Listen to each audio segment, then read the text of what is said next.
కేవలం 7,999K up to 10 kgs వరకు బరువు తగ్గి అధిక బరువు నుంచి వచ్చే ప్రధాన సమస్యలను దూరం చేసుకోండి. బాలీవుడ్ లో ఈ ఏడాది 1000 వాలా పేలలేదు. హారర్ కాంటెంట్ తప్ప భారీ బడ్జెట్ సినిమాలు అంచనాలను అందుకోలేదు. దీంతో డల్ అయిపోయిన బీటౌన్ కి ఓ 5 సినిమాలు కీలకంగా మారాయి. 2024 ఎండింగ్ కి మంచి ఓపెనింగ్స్ తెస్తాయి అనే హోప్ నైతే క్రియేట్ చేస్తున్నాయి. ఇంతకీ ఏంటా projects? Have a look. 2024 first half Bollywood కి పెద్దగా కలిసి రాలేదు. భారీ అంచనాలతో వచ్చిన ఫైటర్, యోధా, బడే మియా చోటే మియా సినిమాలు డిజాస్టర్ అయ్యాయి. బయోపిక్స్ జోనర్లో వచ్చిన మైదాన్, శ్రీకాంత్, చందు చాంపియన్ కూడా సోసో టాక్ తో సరిపెట్టుకున్నాయి. అయితే హారర్ జోనర్లో వచ్చిన సైతాన్, ముంజియా, స్త్రీ 2 మాత్రం హిట్ టాక్ ని తెచ్చుకుని నార్త్ ఇండస్ట్రీకి కాస్త ఊపిరిపోసాయి. అయితే త్వరలో రిలీజ్ కానున్న 5 సినిమాలు బాలీవుడ్ ఫ్యూచర్ ని డిసైడ్ చేయబోతున్నాయి. భూల్ భుల్లయ్యా 2తో హిట్ కొట్టిన కార్తిక్ ఆర్యన్ ఇప్పుడు భూల్ భుల్లయ్యా 3ని రిలీజ్ కి రెడీ చేస్తున్నాడు. హారర్ కంటెంట్ తో వస్తున్న ఈ ప్రాజెక్ట్ పై నార్త్ లో భారీ అంచనాలే ఉన్నాయి. నవంబర్లో ఈ సినిమా మ్యాజిక్ చేస్తుందనే చర్చ గట్టిగా జరుగుతోంది. ఇక సింగం సిరీస్ తో హిట్ కొట్టిన రోహిత్ శెట్టి ఇప్పుడు సింగం అగైన్ ని దీపావళికి రిలీజ్ చేయబోతున్నాడు. 7 మంది స్టార్స్ ఈ ప్రాజెక్ట్లో నటిస్తూ ఉండడంతో అంచనాలు ఎవరెస్ట్కెక్కాయి. కంటెంట్ ఆడియన్స్ కి ఏమాత్రం కనెక్ట్ అయినా కలెక్షన్స్ వర్షం కురిసే ఛాన్స్ ఉంది. 2024కి బిగ్ ఎండింగ్ ఇవ్వాలని డిసైడ్ అయింది బాలీవుడ్. అందుకే డిసెంబర్ 6న చావాతో పాటు క్రిస్మస్ కానుకగా baby John, Sitaare Zameen పర్ని release కి రెడీ చేస్తోంది. ఈ 3 సినిమాలు వేటికవే డిఫరెంట్. ఒకటి లవ్ జోనర్లో వస్తుంటే మిగతా 2 కంటెంట్ బేస్డ్ తో ఆడియన్స్ ని థ్రిల్ చేయాలని చూస్తున్నాయి. వీటిపై కూడా అంచనాలు భారీగానే ఉన్నాయి. మొత్తానికి త్వరలో రిలీజ్ కానున్న ఈ 5 ప్రాజెక్టులు బాలీవుడ్ ఫ్యూచర్ ని డిసైడ్ చేయబోతున్నాయి. హిట్ టాక్ తెచ్చుకుంటే వచ్చే ఏడాది వరుస సినిమాలు నార్త్ బాక్స్ ఆఫీస్ పై దండయాత్ర చేసే ఛాన్స్ ఉంటుంది. మరి ఏం జరుగుతుందో చూడాలి. డైరెక్టర్ ఎవరైనా ఒక సినిమా సెట్స్ పై ఉన్నప్పుడే మరో ప్రాజెక్ట్ ని లైన్ లో పెట్టాలి. రిలీజ్ అయిన నెక్స్ట్ డేనే కొత్త సినిమా స్టార్ట్ చేయాలి.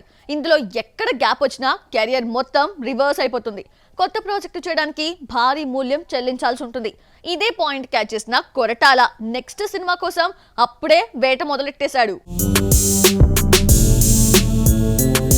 యంగ్ టైగర్ ఎన్టీఆర్ తో దేవరా మూవీ చేస్తున్నాడు కొరటాల శివ. పోస్ట్ ప్రొడక్షన్ దశలో ఉన్న ఈ ప్రాజెక్ట్ సెప్టెంబర్ 27న పాన్ ఇండియా రేంజ్ లో రిలీజ్ కానుంది. హై వోల్టేజ్ యాక్షన్ కథ కావడంతో నేషనల్ వైడ్ గా భారీ హైప్ క్రియేట్ అయింది. బిజినెస్ కూడా జెట్ స్పీడ్ తో జరిగిపోతుంది. ఇంతవరకు ఓకే. మరి దేవరా తర్వాత కొరటాల శివ కొత్త ప్రాజెక్ట్ ఎవరితో అన్నదే $1 మిలియన్ ప్రశ్నగా మారింది. దేవరా సినిమాని 2 భాగాలుగా ప్రకటించాడు కొరటాల. ఫస్ట్ పార్ట్ రిలీజ్ అయ్యాక ప్రశాంత్ నీల్ ప్రాజెక్ట్ కి షిఫ్ట్ అవుతాడు ఎన్టీఆర్. అది కంప్లీట్ అయ్యే వరకు మరో సినిమా చేయడు. అంటే 2026 వరకు దేవరా 2 పట్టాలెక్కదు. అందుకే ఈ గ్యాప్ లో ఓ ప్రాజెక్ట్ ఫినిష్ చేయాలని కొరటాల డిసైడ్ అయ్యారట. మోహన్ లాల్ కొడుకు ప్రణవ్ మోహన్ లాల్ తో ఈ సినిమా చేయడానికి చర్చలు జరుపుతున్నాడు. ఇప్పటికే కథ నేరేట్ చేశారట. స్టోరీ బాగా నచ్చడంతో ప్రణవ్ కూడా ఓకే చెప్పినట్లు తెలుస్తోంది. ఇందులో మోహన్ లాల్ కూడా కీ రోల్ పోషిస్తారట. మైత్రి మూవీ మేకర్స్ ఈ ప్రాజెక్ట్ ని నిర్మించబోతోందని టాక్. మరోవైపు విజయ్ దేవరకొండతో కూడా కొరటాల టీం చర్చలు జరుపుతోంది. ప్రణవ్ సినిమా లేట్ అయితే రౌడీ స్టార్ ని బరిలో దింపాలని కొరటాల ప్లాన్. మరి ఏం జరుగుతుందో చూడాలి. హీరోయిన్ కి పెళ్ళైతే కెరియర్ కి ఫుల్ స్టాప్ పడినట్టే. వెడ్ లాగ్ లోకి అడుగుపెట్టిన బ్యూటీస్ చిన్న చితకా రోల్స్ తో సరిపెట్టుకోవాల్సిందే. కానీ ఈ ట్రెండ్ కి బ్రేక్ వేసింది ఓ నార్త్ బ్యూటీ. పెళ్ళైన తర్వాత కూడా గ్లామర్ షో చేస్తూ వరుస ఆఫర్స్ తో దూసుకుపోతోంది. Bollywood beauty Kiara Advani back to back projects తో ఫుల్ బిజీగా ఉంది. సిద్ధార్థ్ మల్హోత్రాని పెళ్లి చేసుకున్న తర్వాత కూడా గ్లామర్ షో విషయంలో తగ్గేదేలే అంటోంది. ప్రెజెంట్ కియారా చేతిలో 3 సినిమాలున్నాయి. సౌత్ లో చేస్తున్న గేమ్ చేంజర్ రిలీజ్ కి రెడీ అవుతుంటే బాలీవుడ్ లో చేస్తున్న వార్ 2, డాన్ 3 సినిమాలు శరవేగంగా షూటింగ్ జరుపుకుంటున్నాయి. డాన్ 3 కోసం ఈ బ్యూటీ స్పెషల్ స్టంట్స్ కూడా నేర్చుకుంటోంది. సినిమాల్లో ఎంత బిజీగా ఉన్నా సోషల్ మీడియా ప్రెజెన్స్ ని ఏమాత్రం నెగ్లెక్ట్ చేయటం లేదు కియారా అద్వానీ. పెళ్లి తర్వాత కూడా గ్లామర్ ట్వీట్ ఇస్తూ హాట్ ఫోటో షూట్స్ ని తన సోషల్ మీడియా పేజ్ లో షేర్ చేస్తోంది. స్కిన్ టైట్ డ్రెస్లతో పాటు పొట్టి అవుట్ఫిట్స్ లో అందాలు ఆరపోస్తోంది. పర్సనల్ విషయాలతో పాటు సినిమా కహానీలు షేర్ చేస్తూ ఆడియన్స్ లో అటెన్షన్ పెంచుతోంది. కియారా గ్లామర్ షోకి యూత్ ఫిదా అవుతోంది. పెళ్లి అయ్యాక గ్లామర్ ఇంకాస్త పెరిగిందని కామెంట్లు చేస్తున్నారు. ప్రెజెంట్ కియారా ఊపు చూస్తుంటే వచ్చే 10 ఏళ్లు బీటౌన్ లో పాతుకుపోయేలా కనిపిస్తోంది. కోలీవుడ్ లో అతను స్టార్ డైరెక్టర్, కానీ ఆర్టిస్ట్ గా మారి కొత్త ప్రయాణం స్టార్ట్ చేశాడు. కోలీవుడ్ లో విలక్షణ నటుడిగా పేరు తెచ్చుకున్నాడు. ఇప్పుడు తెలుగులో సత్తా చాటుతూ పాన్ ఇండియా ప్రాజెక్ట్స్ కి మోస్ట్ వాంటెడ్ గా మారిపోతున్నాడు. ఎస్జే సూర్య డైరెక్టర్ గా కెరియర్ స్టార్ట్ చేసి విలన్ గా బిజీ అయిన ఆర్టిస్ట్. స్పైడర్ తో వెండితెరపై ఎంట్రీ ఇచ్చాడు. Mersal, Maanaadu, Mark Antony, Jigarthanda, double X సినిమాల్లో విభిన్నమైన రోల్స్ లో నటించి విమర్శకుల ప్రశంసలు అందుకున్నాడు. తాజాగా తెలుగులో సరిపోదా శనివారం చేసి మరోసారి విలన్ గా హైలైట్ అయ్యాడు. తన డైలాగ్ డిక్షన్, క్యారెక్టర్ కి తెలుగులోనూ మంచి మార్కులు పడుతున్నాయి. టాలీవుడ్ లో ప్రకాష్ రాజ్ శకం చాలా కాలం నడిచింది. కెరియర్ బిగినింగ్ లో విలక్షణమైన రోల్స్ చేసిన తను ఇప్పుడు రొటీన్ రోల్స్ లో నటిస్తూ ఆడియన్స్ కి చిరాకు పుట్టిస్తున్నాడు. అయితే ఈ గ్యాప్ ని ఎస్జే సూర్య కరెక్ట్ గా యూజ్ చేసుకుంటున్నాడు. ప్రతి రోల్లో తన యూనిక్ యాటిట్యూడ్, మేనరిజం చూపిస్తూ ఆడియన్స్ ని థ్రిల్ చేస్తున్నాడు. దీంతో ఎస్జే సూర్య క్రేజ్ సౌత్ లో పీక్స్ కి చేరింది. రామ్ చరణ్ గేమ్ చేంజర్ లో తనే ప్రతినాయకుడు. ఈ ప్రాజెక్టు హిట్ అయితే పాన్ ఇండియా ప్రాజెక్ట్స్ కి ఎస్జే సూర్య బెస్ట్ ఆప్షన్ అయ్యే ఛాన్స్ ఉంది. సౌత్ లో కొత్త ట్రెండ్ షురూ అయింది. బడా హీరోస్ లో మార్పు మొదలైంది. కథ కత్తిలా ఉండాలి. పడ్డ కష్టానికి సరైన ఫలితం దక్కాలి. పారితోషికంతో పాటు పాన్ ఇండియా మార్కెట్ క్రియేట్ అవ్వాలి. అలాంటి రోల్ వస్తే వెంటనే గ్రీన్ సిగ్నల్ ఇచ్చేస్తున్నారు సౌత్ సీనియర్స్. ఇండియాలో ఒక సినిమా బ్లాక్ బస్టర్ అవ్వాలంటే కథ కత్తిలా ఉండాలి. చిన్న రోల్లో కూడా పెద్ద స్టార్ కనిపించాలి. అప్పుడే సౌత్ నార్త్ ఆడియన్స్ చూపు ఆ ప్రాజెక్ట్ పై పడుతుంది.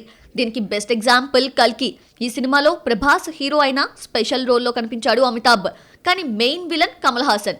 ఉలగనాయకం చేసింది 15 నిమిషాల పాత్రే అయినా భారీగా పారితోషికం తీసుకున్నాడు. సినిమా సక్సెస్ లో షేర్ తీసుకుంటూనే నేషనల్ వైడ్ గా హైలైట్ అయ్యాడు. నార్త్ లో అమితాబ్ ఫాలో అవుతున్న ఫార్ములానే సౌత్ లో ఇంప్లిమెంట్ చేస్తున్నాడు కన్నడ స్టార్ శివరాజ్ కుమార్. ఓవైపు హీరోగా కన్నడ సినిమాలు చేస్తూనే పొరుగు ఇండస్ట్రీస్ లో మల్టీ స్టారర్స్ చేయడానికి సై అంటున్నాడు. జైలలో రజనీకాంత్ తో స్క్రీన్ షేర్ చేసుకున్న శివన్న ఇప్పుడు రామ్ చరణ్, బుచ్చిబాబు ప్రాజెక్ట్ లో కీ రోల్లో నటిస్తున్నాడు. రెమ్యునరేషన్ భారీగా ఛార్జ్ చేస్తూనే పాన్ ఇండియా మార్కెట్ కోసం ఈ నయా స్ట్రాటజీ ఫాలో అవుతున్నాడు. టాలీవుడ్ లో మొన్నటి వరకు హీరోగా చేసిన నాగ్ కూడా ఇప్పుడు కంఫర్ట్ జోన్ నుంచి బయటకు వచ్చేశాడు. ఆల్రెడీ బ్రహ్మాస్త్రాలో కీలక పాత్రలో నటించిన నాగ్ ఇప్పుడు కూలీలో విలన్ గా నటిస్తూనే ధనుష్ కుబేరాలో పోలీస్ ఆఫీసర్ గా కనిపించబోతున్నాడు. కథ నచ్చి పారితోషికం భారీగా ఉంటే పాన్ ఇండియా ప్రాజెక్ట్స్ లో నటించడానికి తను సిద్ధంగా ఉన్నట్లు నాగ్ హింట్ కూడా ఇస్తున్నాడు. బాలీవుడ్ లో కూడా ఈ మల్టీ స్టారర్ కల్చర్ బాగా కనిపిస్తోంది. అదర్ లాంగ్వేజెస్ లో క్యారెక్టర్ బాగుంటే చేయడానికి మమ్ముట్టి, మోహన్ లాల్ ఎప్పుడూ రెడీగానే ఉంటున్నారు. పాన్ ఇండియా ప్రాజెక్ట్స్ లో విలన్ పాత్రల్లో నటించడానికి పృథ్వీరాజ్, ఫహద్ ఫాజిల్ గ్రీన్ సిగ్నల్ ఇచ్చేస్తున్నారు. మొత్తానికి సొంత గడ్డ మీద ఎంత బిజీగా ఉన్నా అప్పుడప్పుడు పొరుగు ఇండస్ట్రీస్ లో తలుక్కుమంటే ఆ తృప్తే వేరు. భారీ పారితోషికంతో పాటు మంచి పేరు వస్తుంది. ఇదే స్ట్రాటజీతో స్పెషల్ రోల్స్ కి సై అంటున్నారు సౌత్ సీనియర్స్. టాలీవుడ్ హీరోస్ అంతా పాన్ ఇండియా జపం చేస్తున్నారు. కోలీవుడ్ స్టార్స్ కూడా నార్త్ మార్కెట్ పై ఫోకస్ పెంచారు. దీంతో అలర్ట్ అయిన కన్నడ స్టార్స్ ఒక్కొక్కరిగా పాన్ ఇండియా ప్రాజెక్ట్స్ ని అనౌన్స్ చేస్తున్నారు. కత్తి లాంటి కథల్ని సెలెక్ట్ చేసుకొని ఆడియన్స్ లో అటెన్షన్ పెంచుతున్నారు. కిచ్చా సుదీప్ విక్రమ్ త్రోనాతో పాన్ ఇండియా అటెంప్ట్ చేసిన హీరో. 2022లో వచ్చిన ఈ ప్రాజెక్ట్ సౌత్ నార్త్ ఆడియన్స్ ని థ్రిల్ చేసింది. నేషనల్ వైడ్ గా మంచి కలెక్షన్స్ ని రాబట్టింది. అందుకే ఇప్పుడు back to back 2 pan India projects ని లైన్ లో పెట్టాడు. ఇప్పటికే షూటింగ్ ఫినిష్ చేసుకున్న మ్యాక్స్ త్వరలో ఆడియన్స్ ముందుకు రానుంది. డిఫరెంట్ కాంటెంట్ తో వస్తున్న కథ కావడంతో అంచనాలు ఎవరెస్ట్ ఎక్కాయి. మ్యాక్స్ సెట్స్ పై ఉన్నప్పుడే అనూప్ భండారీ డైరెక్షన్ లో BRB ప్రాజెక్ట్ కి ఓకే చెప్పాడు సుదీప్. తాజాగా ఫస్ట్ లుక్ కూడా రిలీజ్ చేశాడు. 2209 ADలో జరిగే కథ ఇది. Statue of Liberty, Eiffel tower, Taj Mahal ఇవి మూడు విభిన్నమైన ప్రపంచాలకు ఆనవాలుగా కనిపిస్తున్నాయి. ఈ మూడింటి మధ్య సినిమా కథ తిరగనుంది. ఈ 3 పాత్రల్లో సుదీప్ కనిపించబోతున్నాడు. ఇది త్రిపాత్రాభినయం అనుకోవాలా, లేదంటే ఒకే పాత్రలో 3 షేడ్స్ ఉంటాయా అనేది సస్పెన్స్.